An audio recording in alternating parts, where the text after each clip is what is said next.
Putri ikan mas kecewa. Toba suaminya telah melanggar sumpahnya. Ia marah kepada anak sematawayang mereka Samosir dan menyebutnya sebagai anak ikan yang tak tahu diuntung. Sang putri dan Samosir pun menghilang. Seketika menyemburlah air dengan derasnya hingga memenuhi lembah yang dihuni Toba. Itulah legenda asal-usul Danau Toba dan Pulau Samosir. Teman-teman, tanah suku Batak di Sumatera Utara sungguh kaya. Lihatlah hamparan danau dan hijau-hijau asri di hadapan saya. Selama ratusan tahun, kekayaan alam dan kekayaan suku Batak menghidupi masyarakat di sekitar Danau Toba. Udara di sekitar Danau Toba sejuk. Tak heran, danau ini berada di sekitar 900 meter di atas permukaan laut. Luasnya yang mencapai 1.130 km persegi menjadikannya salah satu danau terluas di Asia Tenggara. Pertanian masih menjadi mata pencaharian utama masyarakat di Danau Toba. Selain itu, tentu saja usaha dagang dan jasa untuk pariwisata. Pada 2020, kaldera Toba ditetapkan sebagai UNESCO Global Geopark. Pemerintah Indonesia pun melirik potensi pariwisata kawasan Danau Toba dan menetapkannya sebagai salah satu dari 5 destinasi pariwisata prioritas. Ini pula yang menjadi alasan penunjukan Kabupaten Simalungun, di mana Danau Toba berada, sebagai tuan rumah konferensi tingkat tinggi Women 20 Summit atau W20. 16 perwakilan dari 20 negara anggota hadir dalam pertemuan ini. Isu-isu prioritas yang diusung W20 tak jauh dari urusan ekonomi. Seperti mendorong kesetaraan dan menghapus diskriminasi yang menghambat partisipasi perempuan dalam perekonomian, dan mencapai inklusi ekonomi dengan mendorong UMKM yang dimiliki dan dikelola perempuan. Teman-teman, di belakang saya ini adalah salah satu hotel terbaik di Kota Parapat, kota unggulan wisata di Danau Toba, Sumatera Utara. Sejak tanggal 18 hingga 21 Juli sedang berlangsung sebuah pertemuan namanya W20 Summit, salah satu rangkaian kegiatan konferensi tingkat tinggi G20 di mana Indonesia memegang presidensinya tahun ini.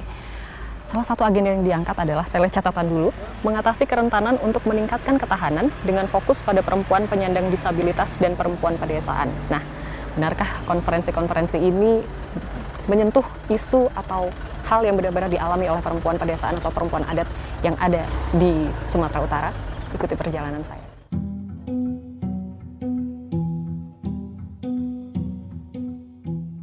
Hanya berjarak 2 km dari lokasi dihelatnya pertemuan W20, puluhan perempuan adat Batak dari berbagai daerah sekitar Danau Toba mengadakan pertemuan tandingan.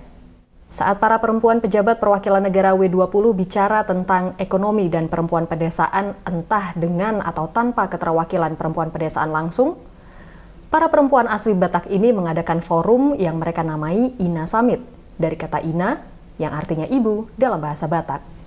Fokus diskusi mereka adalah seputar kerusakan lingkungan dan perampasan hak-hak masyarakat adat akibat pembangunan yang mengatasnamakan demi perbaikan dan kemajuan ekonomi.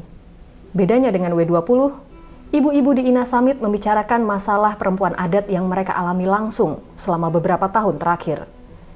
Di antaranya, konflik yang berkaitan dengan program ketahanan pangan unggulan pemerintah Food Estate, perusahaan tambang PT Dairy Prima Mineral, dan perusahaan perkebunan kayu dan bubur kertas PT Toba Pulp Lestari. Kami berbincang dengan 3 perempuan adat aktivis yang telah bertahun-tahun memperjuangkan tanah kelahiran mereka. Kita mulai dengan Serita Siregar dari Kabupaten Humbang Hasundutan. Bagai petir di siang bolong, proyek pangan skala besar Food Estate mengusik kehidupan Serita dan petani lain di desa Ria-Ria. Demi ketahanan pangan negara, Food Estate Sumatera Utara mengkasling lahan yang telah dikelola masyarakat adat secara turun-temurun. Bahkan, meliputi lahan yang melalui sebuah surat keputusan Bupati Tapanuli Utara tahun 1979 sudah disahkan sebagai hutan adat. Para petani diminta beralih komoditas, dari yang semula kopi, andaliman, dan haminjon atau kemenyan, menjadi tanaman hortikultura, seperti bawang merah, bawang putih, dan kentang. Kebijakan pengelolaan lahan yang bersifat top-down membuat petani desa Ria-Ria tercerabut dari budayanya dan tak punya banyak pilihan. Setelah panen, ada yang gagal, ada harga yang tidak sesuai, ada yang ukuran tidak masuk ke pasar. Masyarakat Ria-Ria yang masuk ke petani Pustet rugi besar-besaran. Ya memang semua dana dari APBN itu kan berupa barang dan hauka waktu sampai ke penanaman. Nah setelah itu pemeliharaan kita kan fokus di Puste. Artinya setiap hari kita di sana, mata pencarian kita nggak datang sudah tertuju atau sudah fokuslah dari Puste. Lahan kita atau pekerjaan kita yang sebelumnya semua sudah tertinggal. Ekonomi kami masyarakat Ria-Ria terlebih wanita sekarang sangat merosot. Dampaknya sangat-sangat terasa. Serita dan banyak perempuan petani desa Ria-Ria lain kini bertahan hidup dengan menyadap pinus, pekerjaan yang sebenarnya lebih banyak dilakukan laki-laki. Sejumlah petani lain kini ada pula yang menjadi buruh di lahannya sendiri. Dengan program yang dianggap gagal ini, masyarakat desa Ria-Ria ingin hidup mereka tercukupi seperti sedia kala.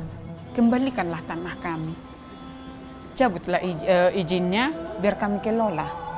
Contohnya andaliman sama kopi, karena andaliman dan kopi itu tidak menyita waktu setiap hari, beda dengan tanaman horti. Memang sih menunggu dia beberapa tahun, tapi setidaknya kan kita masih ada komoditas lain yang bisa kita kelola. Yang akan saya lakukan setelah pertemuan di G20 ini, untuk mengajak ibu-ibu desa Ria-Ria untuk bersatu. Memperjuangkan tanah adat si Ria-Ria sesuai SK tahun 1979. Jangan takut.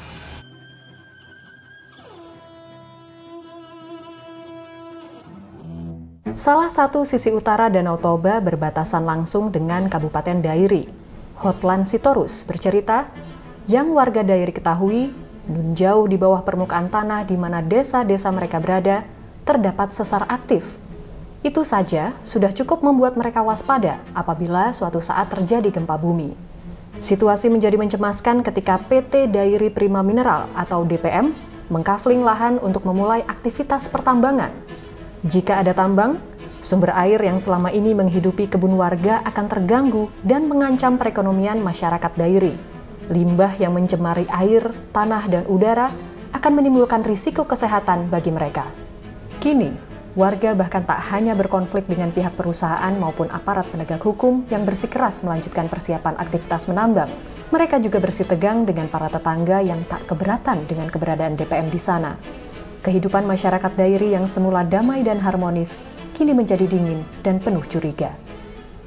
Sekarang pemerintah mengklaim hutan kami, ladang kami, sudah dibuat pelang, patok pelang, dikatakan bahwa tanah kami itu adalah hutan lindung. Padahal dari sejarah orang tua kami, dari nenek sampai kamilah anak-anaknya, cucunya, itu dari dulu sudah diusahai oleh masyarakat. Tapi semenjak ada semenjak PT DPM ini mau datang ke Sopokomil, maka pemerintah sekarang gencar-gencarnya mengatakan bahwa hutan kami itu adalah hutan lindung. Jadi yang kami takutkan, jika itu terjadi, maka bisa saja pemerintah akan memberikan hutan kami itu menjadi untuk beroperasi PT DPM. Sementara kami hidup dari sana. Menurut Hotlan, banyak hal yang terkesan ditutupi seputar rencana pembangunan PT DPM ini. Padahal, warga merasa berhak tahu segala hal yang akan terjadi di lingkungan tempat mereka tinggal. Awal 2022, warga Dairi memenangkan gugatan informasi mengenai dokumen kontrak karya pertambangan PT DPM ke Kementerian Energi dan Sumber Daya Mineral. Dengan putusan Komisi Informasi Publik ini, harusnya data dan informasi soal kontrak karya pertambangan terbuka bagi publik. Tapi, Kementerian SDM hingga kini belum juga memberikannya ke masyarakat. Kami percaya kepada Tuhan, karena kami bukan mementingkan untuk diri kami sendiri. Kami percaya Tuhan memberikan titik-titik terang kemenangan buat kami. Salam kami kepada semua termasuk kawan-kawan kami perempuan yang ada di Dairi, kami mengatakan siap, kita harus siap menolak PT Dairi Prima Mineral. Tutup DPM, tolak tambang.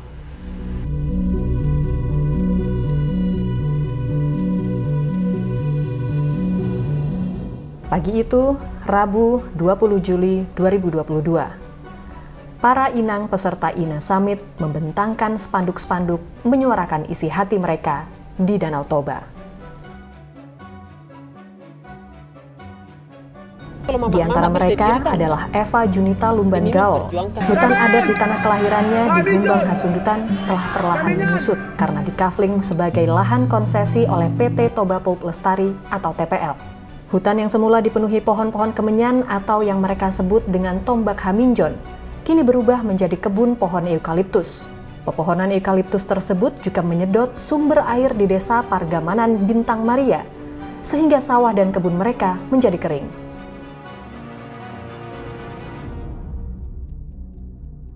Di tengah konflik panjang dengan pihak perusahaan dan aparat, serta di bawah ancaman kriminalisasi, warga harus bertahan hidup dengan pendapatan seadanya akibat produktivitas yang menurun drastis. Karena seorang perempuan yang paling merasakan dampak daripada perbuatan TPL ini adalah kami. Kalau hasil kemenyan kami berkurang, otomatis bapak-bapak atau para suami memberikan nafkah itu pasti berkurang juga. Seperti yang saya bilang kemarin, 7 hari dalam seminggu. Tetapi nafkah yang diberikan para suami itu hanya jatah untuk 3 hari. 4 hari lagi mau dibagi apa? Sementara kita punya anak untuk disekolahkan. Kita butuh adat untuk diikutin. Dan kita butuh makan dan lain-lain sebagainya. Apakah itu mencukupi? Yang paling merasakan itu adalah para istri. Suami hanya memberikan nafkah, tetapi yang mengolah keuangan di dalam rumah tangga adalah seorang ibu.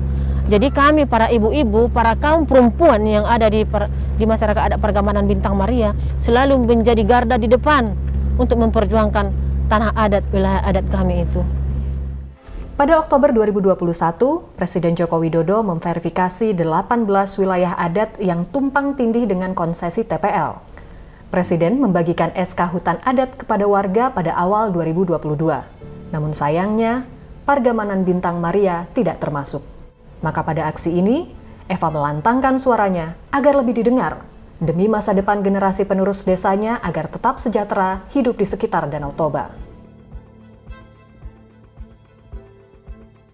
Itu adalah bentangan jiwa dan raga masyarakat Batak. Bukan hanya sejenis hanya iseng-iseng semata, tetapi ini adalah menunjukkan bahwa kaum perempuan itu sekarang ini tidak bisa berbicara secara langsung. Kita membuat kampanye seperti ini, membentangkan spanduk bahwa itu adalah salah satu bentuk dari inspirasi kaum perempuan Batak, bahwa mereka ingin terbebas dari penjajahan. Kalau dulu Belanda atau negara-negara lain yang menjajah, tapi sekarang kami merasa bahwa kami dijajah oleh bangsa kami sendiri, dijajah oleh suku kami sendiri. Itu yang kami rasakan sekarang.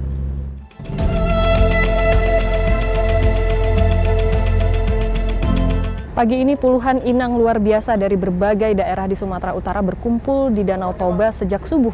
Mereka bersama sejumlah organisasi masyarakat sipil menyelenggarakan sebuah aksi membela tanah kelahiran mereka melawan ancaman deforestasi. Saat banyak orang, termasuk mereka yang menghadiri pertemuan W20 Summit di Kota Parapat di sekitar Danau Toba, di mana saya berada sekarang saat ini, bicara tentang pembangunan yang adil dan setara.